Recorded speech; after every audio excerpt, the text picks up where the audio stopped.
আপনারা যখন শুরু করছিলেন 1997 সালে, তারপরে প্রথমে একটা দুইটা, তারপর আস্তে আস্তে বাড়তে বাড়তে 5-6টা থেকে 13টা পর্যন্ত এসে অনেক দিন ছিল। তখন পর্যন্ত কিন্তু সবগুলো ভালোভাবেই ছিল।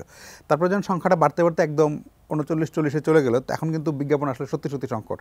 এবং আমরা দেখছি যে বিজ্ঞাপনদাতারা কখনো কখনো আগে মানে বিজ্ঞাপনদাতারা বিজ্ঞাপন দেওয়ার জন্য টেলিভিশন স্ট্যান্ডের পেছনে ঘুরতো, এখন হয়েছে উল্টা, এবং তারা নানা রকমের নির্দেশনা দেয়, এটা করতে হবে সেটা করতে হবে নানা রকমের। ফলে এই সংকটটা বিজ্ঞাপনদাতাদের উপর অনেকটা টেলিভিশন নির্ভর হয়ে গেছে, তাদের চাওয়া মতো অনেক কিছু করতে হয়। এইটা থেকে, এই চক্র থেকে বেরোনোর উপায় কি?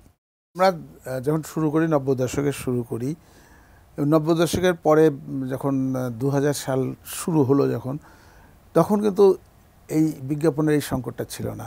তখন কিন্তু আমরাই বিজ্ঞাপনদাতাদেরকে ডিকটেট করতাম। আমরা বলতাম যে ভাই এটা পারবো সেটা পারবো না, এখানে দিতে হবে। আমরা ফুল বিজ্ঞাপনে তখন একটা ছিল কি যে আমরা 5 মিনিট ধরে রাখতাম প্রতি প্রোগ্রামে, 5 মিনিট বিজ্ঞাপন দেখাবো, এর বেশি হবে না, এর বেশি দেখাবো না।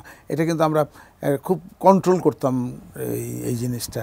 কারণ এই এমনিতে বলা হয় যে আগে মানে নাটকের ফাঁকে ফাঁকে বিজ্ঞাপন দেখানো, এখন বলে বিজ্ঞাপনের ফাঁকে ফাঁকে নাটক দেখায়। এখন তো অবস্থা উল্টে গেছে যে এখন এত বিজ্ঞাপন দেখাইতে হয়, কারণ বিজ্ঞাপনের মান রেট এত কমে গেছে, যে কারণে আমাদের ওই একটা অনেক বেশি বিজ্ঞাপন চালিয়েও টাকা পাওয়া যায়। আমাদের সার্টেন একটা প্রোগ্রাম যখন আমরা তৈরি করি, সেই প্রোগ্রাম কস্টটা উঠাইতে হলে দেখা যাচ্ছে যে এখন মানে যা নাটকের কন্টেন্ট বা প্রোগ্রামের কন্টেন্টের থেকে 2 গুণ বিজ্ঞাপনের বেশি হয়েছে।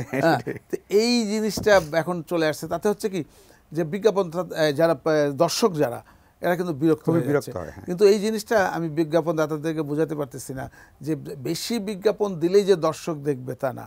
কারণ কম বিজ্ঞাপন ভালো রেটের দর্শকের হাতে রিমোট থাকে।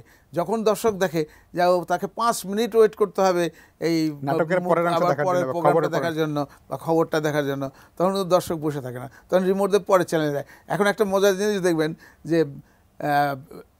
যখন আমি বা আপনার চ্যানেল যখন রিমোট দিয়ে চেঞ্জ করবেন, দেখা যাচ্ছে সবগুলি চ্যানেলে বিজ্ঞাপন চলতেছে। এটাও হয় কখনো কখনো। জি, মানে যাচ্ছি সবগুলোতে বিজ্ঞাপন চলতেছে।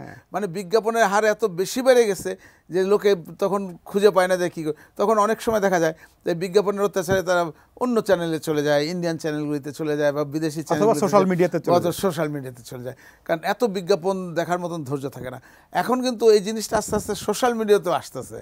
সোশ্যাল মিডিয়াতে প্রতিটা অনেক বিজ্ঞাপন থাকে, এখন দেখা যাচ্ছে অনেক বিজ্ঞাপন আসতেছে। তো এটাও একটা সোশ্যাল মিডিয়াও 2 দিন পরে এই সংকট ভোগান্তিতে হবে। তো যাই হোক, কিন্তু স্যার এই সংকট থেকে উত্তরণের উপায় কি? আমরা কিভাবে এখন এই সংকট থেকে উত্তরণের একমাত্র পন্থা হচ্ছে যে আমাদের পে চ্যানেল করতে হবে। পৃথিবীর সব দেশেই সব জায়গায় কিন্তু পে চ্যানেল, সব জায়গায়। মানে আমাদের কন্টেন্ট বিক্রি করছে যারা, মানে কেবল অপারেটররা, তারা তাদের টাকা নিচ্ছে, কিন্তু আমরা কিন্তু কোনো টাকা পাচ্ছি না। আমরা হচ্ছে প্রোগ্রাম প্রডিউসার, আমরা প্রডিউস করতেছি, আমরা তৈরি করতেছি, আমাদের জিনিসটা ডিস্ট্রিবিউট করতেছে কেবল অপারেটর। পয়সা কেবল অপারেটর নিচ্ছে, কেবল অপারেটর আমাদেরকে 1 পয়সা দেয় না। তো এই যদি চলতে থাকে তাহলে কেবল অপারেটরই লাভবান হবে। আমরা যারা প্রোগ্রাম প্রডিউস করতেছি, তাহলে আমরা কোত্থেকে এই প্রোগ্রামগুলি প্রডিউস করব? আমাদের প্রোগ্রাম প্রডিউস করতে গেলে তো ফান্ড দরকার। আর এই টিভি এমন একটা ব্যবসা, এর প্রতি ঘন্টায় যে পয়সা খরচা হয়, এই পয়সা অন্য ব্যবসা থেকে নিয়ে এসে আপনার দেওয়াটাও মানে সম্ভব মুশকিল হয়, কারণ এত খরচা। যেমন প্রতি প্রোগ্রামে যদি ধরি, মিনিমাম ওই আপনার ধরতে হবে স্যাটেলাইট ভাড়া, অন্যান্য খরচা, লোকজনের বেতন, সব কিছু মিলিয়ে দেখা যাচ্ছে যে আমার প্রতি ঘন্টায় 1 লাখ টাকা খরচা হচ্ছে।